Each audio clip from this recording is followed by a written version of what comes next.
அனைவருக்கும் வணக்கம். இன்னைக்கு கரண்ட் அஃபேர்ஸ் பார்க்கறதுக்கு முன்னாடி வந்து பார்த்தீங்கன்னா, நான் வந்து வீடியோ வந்து அப்லோட் பண்ணலான்னு சொல்லிட்டு நெறைய பேர் நீங்க எதிர்பார்த்துருப்பீங்க.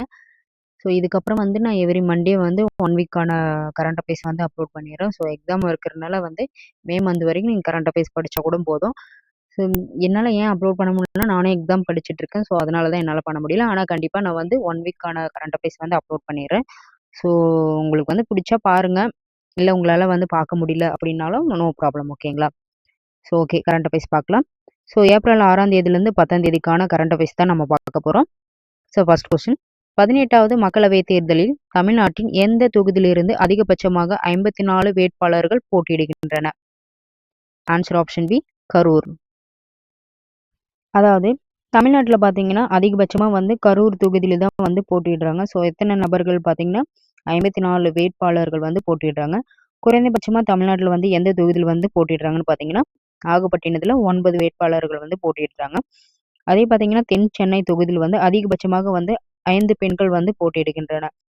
நெக்ஸ்ட் பார்த்தீங்கன்னா, 6 தொகுதிகள் வந்து பெண்கள் யாரும் வந்து போட்டியிடவில்லை சொல்லியிருக்காங்க. நெக்ஸ்ட் தமிழ்நாட்டுல பார்த்தீங்கன்னா, மக்களவை தேர்தலுக்கான மொத்தமுள்ள 39 மக்களவை தொகுதியில் தான் வந்து எத்தனை பேர் வந்து நின்னுட்டு இருக்காங்க, போட்டிட்டு இருக்காங்கன்னு பார்த்தீங்கன்னா, 950 பேர் வந்து போட்டியிட்டு இருக்காங்க. இதுல பார்த்தீங்கன்னா, ஆண்கள் வந்து 874 பேரும், பெண்கள் வந்து 76 பெண்கள் வந்து இடம்பெற்றிருக்காங்க. நெக்ஸ்ட் செகண்ட் கொஸ்டின் சமீபத்தில் நடைபெற்ற ஆர்பிஐயின் நிதி கொள்கை கூட்டத்தில் வந்து ரெப்போ விகிதம் அதாவது வட்டி விகிதம் எத்தனை சதவீதமாக நிர்ணயிக்கப்பட்டுள்ளது? ஆன்சர் ஆப்ஷன் ஏ 6.5%. அதாவது ரெப்போ விகிதம் பார்த்தீங்கன்னா ஆர்பிஐ வந்து 6.5% வந்து விதிச்சிருக்கு. இது வந்து பார்த்தீங்கன்னா மற்ற வங்கிகளுக்கு வந்து ரிசர்வ் வங்கி மூலியமா அளிக்கும் கடனுக்காக தான் வட்டி விகிதம் தான் வந்து இந்த ரெப்போ விகிதம்.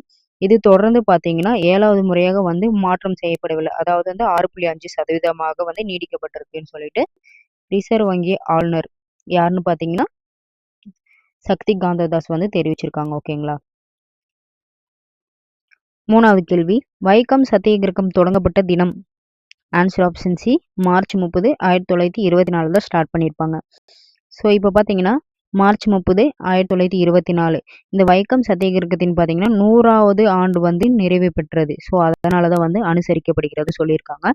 இது வந்து கேரளாவின் வைக்கம் என்ற பகுதியில் தான் வந்து கோயிலை சுற்றி தாழ்த்தப்பட்ட மக்கள் வந்து நடக்கிறதுக்காக வந்து உயர் ஜாதி மக்களால் வந்து தடை விதிக்கப்பட்டது. இதன் சார்பு தான் பார்த்தீங்கன்னா இது வந்து எதிர்ப்பு தெரிவிச்சிருப்பாங்க. அந்த எதிர்ப்பு தினம் தான் எப்போன்னா மார்ச் 30 1924 தான் வந்து வைக்கம் சத்தியாகிரகம் வந்து ஸ்டார்ட் பண்ணியிருப்பாங்க. நெக்ஸ்ட் 4வது கேள்வி சமீபத்தில் எங்கு பயோ ஆசிய மாநாடு 2024ஆம் ஆண்டிற்கானது எங்கு நடைபெற்றது? Answer option D Hyderabad. அதாவது ஹைதராபாத்ல பார்த்தீங்கன்னா தற்போது 21வது பயோ ஆசிய மாநாடு வந்து நடைபெற்றது. இந்த மாநாட்டில் பார்த்தீங்கன்னா ஒரு சுகாதார பாதுகாப்பில் உள்ள சீர்குலைக்கும் தொழில்நுட்பங்கள் மற்றும் அனைவருக்கும் பார்த்தீங்கன்னா சுகாதார பாதுகாப்பில் வந்து வசதிகளை வந்து அணுகக்கூடிய தன்மை மற்றும் மலிவுத்தன்மை ஆகிய குறித்து தான் விவாதிக்கப்படுகிறது. இந்த மாநாட்டின் வந்து கருத்துரு என்னன்னு பார்த்தீங்கன்னா data and AI redefining possibilities. Next 5வது கேள்வி வளர்ச்சி மற்றும் அமைதிக்கான சர்வதேச விளையாட்டு தினம் எப்போது அனுசரிக்கப்படுகிறது? Answer option D April 6. அதாவது ஏப்ரல் 6ஆம் தேதி பார்த்தீங்கன்னா வளர்ச்சி மற்றும் அமைதிக்கான சர்வதேச விளையாட்டு தினம் வந்து ஆண்டுதோறும் வந்து ஏப்ரல் 6ஆம் தேதி வந்து கொண்டாடப்பட்டு வருகிறது. தேசிய விளையாட்டு தினம் எப்போ அப்படின்னு சொல்லிட்டு பார்த்தீங்கன்னா ஆகஸ்ட் 29. 6வது கேள்வி பின்வருபவர்களில் யாருக்கு 2024ஆம் ஆண்டிற்கான மா அரங்கநாதன் இலக்கிய விருது வழங்கப்பட உள்ளது? Answer option B Gnanasundaram. அதாவது 2024ஆம் ஆண்டிற்கான மா அரங்கநாதன் இலக்கிய விருது வந்து யாருக்கு கொடுத்துருக்காங்கன்னா ஞானசுந்தரமுக்கு வந்து கொடுத்துருக்காங்க. அதுக்கு முன்னாடி பார்த்தீங்கன்னா 3 என்ற சிற்றிலியதல் அதாவது இலக்கிய சிற்றிதழை வந்து நடத்தி வந்தவர் யார் அப்படின்னு பார்த்தீங்கன்னா மா அரங்கநாதன் தான்.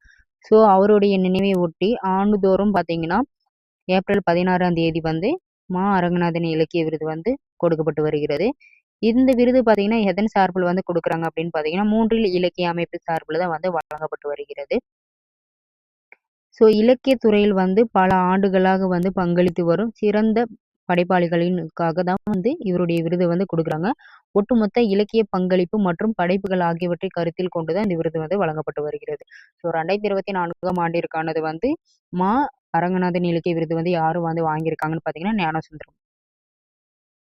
7வது கேள்வி 2024ஆம் ஆண்டிற்கான மியாமி ஓபன் ஆண்கள் இரட்டையர் பட்டத்தை வென்றவர்கள் யார்? Answer option A Rohan Bopanna மற்றும் மேத்யூ எப்டன். அதாவது ரோகன் போபண்ணா மற்றும் மேத்யூ எப்டன் பார்த்தீங்கன்னா அமெரிக்காவில் நடைபெற்ற மியாமி ஓபன் டென்னிஸ் போட்டியில் வந்து ஆண்கள் இரட்டையர் பிரிவில் தான் வந்து வென்றிருக்காங்க. இது பார்த்தீங்கன்னா இந்தியாவின் ரோகன், அதாவது ரோகன் போபண்ணா வந்து இந்தியாவை சேர்ந்தவங்க. ஆஸ்திரேலியாவை சேர்ந்தவங்க பார்த்தீங்கன்னா மேத்யூ எப்டன். இவங்க வந்து ஜோடியா வந்து சாம்பியன் பட்டத்தை வந்து வென்றாங்க அப்படி சொல்லியிருக்காங்க. நெக்ஸ்ட் நெக்ஸ்கார் 19 என்பது எந்த நோய்க்கு கொடுக்கப்படும் சிகிச்சை முறை? ஆன்சர் ஆப்ஷன் சி புற்றுநோய். அதாவது புற்றுநோய்க்கு பார்த்தீங்கன்னா நெக்ஸ்கார் 19 என்பது புற்றுநோய்க்காக வழங்கப்படும் சிகிச்சை. நெக்ஸ்ட் தேசிய கடல்சார் தினம் எப்போது கொண்டாடப்படுகிறது? Answer option D April 5. So April 5 பார்த்தீங்கன்னா ஒவ்வொரு ஆண்டும் வந்து இந்தியாவின் கடல்சார் மாலுமிகள் சேவைகளை வந்து கௌரவிக்கிற வகையிலும் கடல்சார் வரலாற்றின் பெருமைகளை வந்து நிறைவுறுத்தும் வகையில தான் வந்து ஒவ்வொரு வருடமும் பார்த்தீங்கன்னா ஏப்ரல் 5ஆம் தேதி வந்து தேசிய கடல்சார் தினம் வந்து கொண்டாடப்பட்டு வருகிறது. நெக்ஸ்ட் சமீபத்தில் பிரிட்டன் அரசின் கௌரவ வீர திருமகன் 2024ஆம் ஆண்டிற்கான விருது பின்வரும் எந்த இந்தியவருக்கு வழங்கப்பட்டுள்ளது? ஆன்சர் ஆப்ஷன் ஏ சுனில் பார்த்தி மிட்டல். ஸோ பிரிட்டிஷ் அரசாங்கம் பார்த்தீங்கன்னா கௌரவ வீர திருமகன் விருது வந்து யாரு கொடுத்துருக்காங்க 2024ஆம் ஆண்டிற்காகன்னு பார்த்தீங்கன்னா சுனில் பார்த்தி மிட்டலுக்கு வந்து கொடுத்துருக்காங்க. இவர் வந்து பார்த்தீங்கன்னா இந்தியாவின் 2வது பெரிய டெலிகாம் சேவை, அதாவது ஏர்டெல் தாய் நிறுவனமான தலைவர் தான் இவர். ஸோ இவர் வந்து பார்த்தீங்கன்னா இந்திய பிரிட்டிஷ் வணிக உறவுகளை வந்து வலுவுபடுத்தி அமைத்ததற்காகவும் பிரிட்டிஷ் மன்னர் 3ஆம் சார்லஸ் ஆர்கேவி இந்த கே-நைட் கமாண்டர் விருது வந்து கொடுத்திருக்காங்க. நெக்ஸ்ட் உலக சுகாதார தினம் எப்போது அனுசரிக்கப்படுகிறது? Answer option C April 7. So April 7ஆம் தேதி பார்த்தீங்கன்னா ஒவ்வொரு ஆண்டும் வந்து உலக சுகாதார தினம் வந்து கடைபிடிக்கப்படுகிறது. இந்த தினம் பார்த்தீங்கன்னா உலக சுகாதாரம், அதாவது WHO இந்த அமைப்பு தான் வந்து உருவாக்கப்பட்டது. இது எப்போ உருவாக்குனாங்கன்னு பார்த்தீங்கன்னா 1948 ஏப்ரல் 7ஆம் தேதி தான் ஸ்டார்ட் பண்ணியிருப்பாங்க. ஸோ ஸ்டார்ட் பண்ண தினத்தை தான் வந்து ஒவ்வொரு ஆண்டும் வந்து வேர்ல்டு ஹெல்த் டே வந்து கொண்டாடப்பட்டு வருகிறது. ஸோ இந்த ஆண்டுக்கான கருப்பொருள் என்ன அப்படின்னு சொல்லிட்டு பார்த்தீங்கன்னா மை ஹெல்த் மை ரைட்ஸ். ஓகேங்களா? ஓகே ஃப்ரெண்ட்ஸ், மறுபடியும் சொல்கிறேன், உங்களுக்கு வந்து கரண்ட் அஃபேர்ஸ் வந்து உடனே வேணும் அப்படின்னு சொல்லிட்டு நீங்கள் கேட்டிங்கன்னா என்னால் முடிஞ்ச அளவுக்கு நான் வந்து அப்லோட் பண்ண ட்ரை பண்ணுறேன். ஆனால் வந்து கண்டிப்பாக நான் வந்து 1 வீக்கான கரண்ட் அஃபேர்ஸ் வந்து என்ன டேட்டாவோ நான் அவங்களுக்கான எக்ஸாம் போகிறதுக்கான கண்டென்ட்டெல்லாம் நான் ரெடி பண்ணி கொடுத்துறேன். ஓகேங்களா? ஸோ வந்து உங்களுக்கு வந்து இல்லை எங்களுக்கு வந்து உடனே வேணும் அப்படின்னு சொன்னீங்கன்னா ஓகே, நான் ட்ரை பண்ணுறேன் அப்லோட் பண்ணுறதுக்கு. முக்கியமாக வந்து பார்த்தீங்கன்னா மே மந்த் வரைக்கும் கரண்ட் அஃபேர்ஸ் வந்து இம்பார்ட்டன்ட் கரண்ட் அஃபேர்ஸ் நீங்கள் பார்த்துக்கோங்க. என்னால் எவ்வளோ கண்டென்ட் நான் ரெடி பண்ணி கொடுக்க முடியுமோ அவ்வளோ கண்டென்ட் நான் கொடுத்துறேன். ஓகேங்களா? ஓகே ஃப்ரெண்ட்ஸ், ரிவிஷன் பார்ப்போம். 18வது மக்களவை தேர்தலில் தமிழ்நாட்டின் எந்த தொகுதியிலிருந்து அதிகபட்சமாக 54 வேட்பாளர்கள் போட்டியிடுகின்றனர்? Answer option B Karur. சமீபத்தில் நடைபெற்ற ஆர்பிஐயின் நிதி கொள்கை கூட்டத்தில் ரெப்போ வட்டி விகிதம் எத்தனை சதவீதமாக நிர்ணயிக்கப்பட்டுள்ளது? ஆன்சர் ஆப்ஷன் ஏ 6.5%. வைக்கம் சத்தியாகிரகம் தொடங்கப்பட்ட தினம் மார்ச் 30, 1924. சமீபத்தில் எங்கு பயோ ஆசிய மாநாடு 2024ஆம் ஆண்டிற்கானது நடைபெற்றது? Answer option D Hyderabad.